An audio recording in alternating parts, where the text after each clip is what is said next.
Hi, Andy here at Bishop+Rook, and this is the second episode to our series, and this episode is going to be more focused on what it's actually like to own a Defender. So we've got this trusty old girl today, a lovely 110-300 TDI with a manual transmission, and we're surrounded by the Wiltshire countryside. And what we're going to do is take this vehicle through its paces, you know, within reason across Salisbury Plain over the next couple of hours, and just give you a general overview of what it's like to own a Defender. And this might be different obviously in different parts of America, but what we've got here is a bit of an array of terrain and conditions. We've got lots of grassland like this, and as you'll see in the next couple of hours, we've got mud tracks and chalk, gravel, a bit of everything really, some hills, some flat spots, but we'll show you what it actually acts like on a daily basis.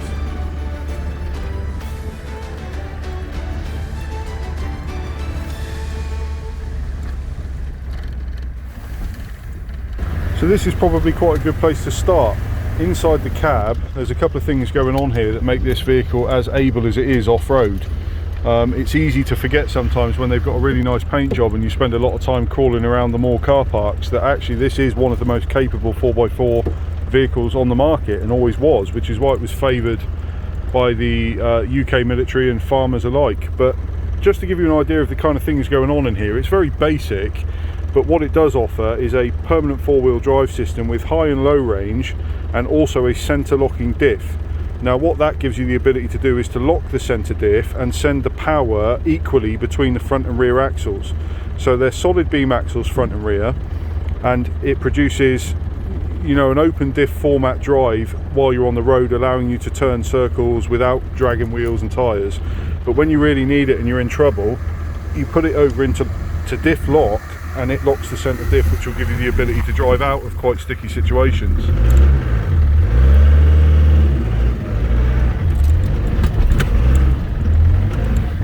And equally low range, if you've never heard of low range or used it before, is a second set of gearing which is used for crawling. So that's first gear with my foot off all the pedals, and the vehicle will just crawl along.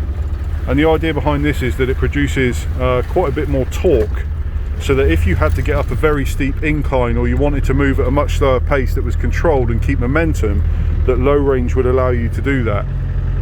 So we'll be using a combination of diff lock and low range over the next couple of hours to overcome some of the obstacles on Salisbury Plain. But this is just a general overview of what you'd expect inside a Land Rover. And interior options change throughout the model ranges, but for the most part you're going to have 3 seats or 2 seats in a cubby in the front, 3 seats in the back with 3-point harnesses, and quite often bench seats in the rear that will have either side lap belts or no belts at all.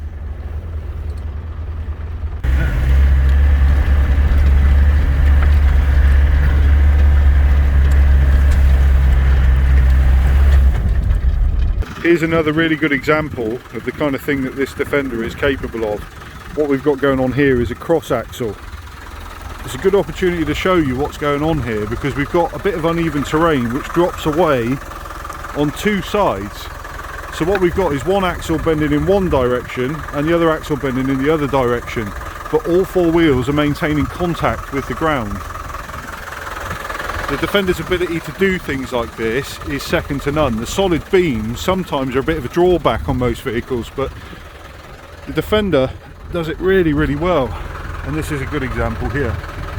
So although it doesn't look that extreme, we've got quite a lot going on here. We've got axles sending in different directions and traction being lost on 2 wheels. And what the diffs do, especially the Salisbury axles, is actually take up that slack and gain grip on the wheel that is touching the floor. So yeah, as you'd agree, absolutely brilliant angle.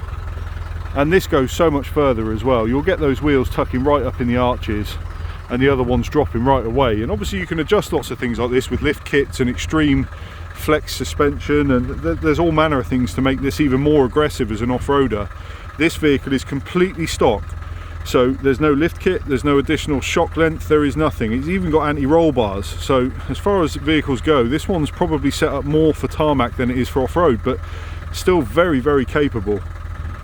We'll carry on a bit. Now you've probably guessed at this part in the video that we're actually aiming more at the versatility and utility aspect of this vehicle if you're watching the video, then chances are you're probably already considering one of these vehicles to purchase, and a lot of that is going to be to do with the visual aspect of it. It's a very iconic vehicle, as everybody knows, so I'm not going to focus too much on the way the thing looks or, you know, anything like that, but what I will do is try and focus more on its ability to transition between tarmac to off-road and back to tarmac again. This is the sort of vehicle that was designed to do 8 hours of work in places like this, and then to just transition straight back to tarmac and drive to your townhouse. So that's what I'm going to be focusing more on. One thing I will say that will let this vehicle down a little bit today on off-road is those side steps. They are horrendous. They're the antichrist of Land Rover modifications. So there'll be some things we can't do, unfortunately, because of those. They've just reduced the ground clearance on the outside, but for the most part we'll be able to cover everything we need to out here.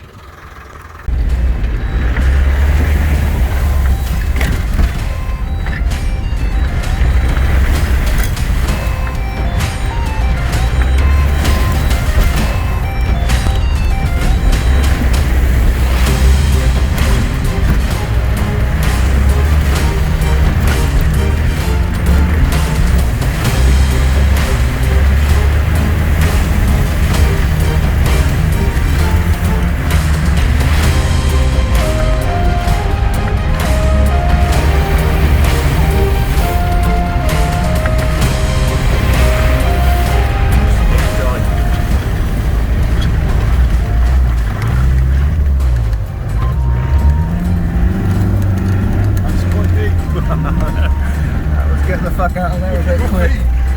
Oh, you bastard. Right. It's coming.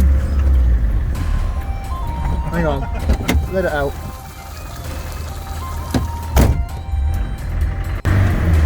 Just go along the edge. Like a little thing.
Now that we're on something a little less bumpy, it's probably a good time to talk to you a bit more about the actual experience of being in here rather than just watching it.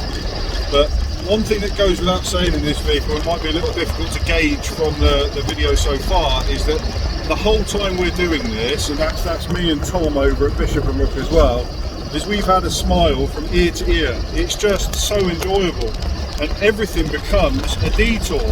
It doesn't matter where you're going or what you're doing, you're going to have to get used to telling your wife that honestly I came straight home, because somehow you find a way to make every small drive a detour. Now what we'd actually set out to do here was take some pictures of the vehicle on Salisbury Plain in its natural environment, you know, off-road, that kind of thing, but what we were really doing was pop into the shop to pick up some M8 threaded bar and some nuts for a job that we're doing on a build.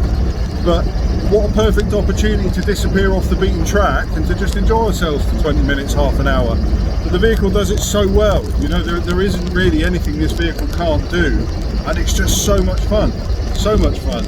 If you ever get round to owning one, you're going to have to get used to the idea of detouring off the beaten path a little bit, and you know, taking the vehicle places that you wouldn't expect to take a normal vehicle.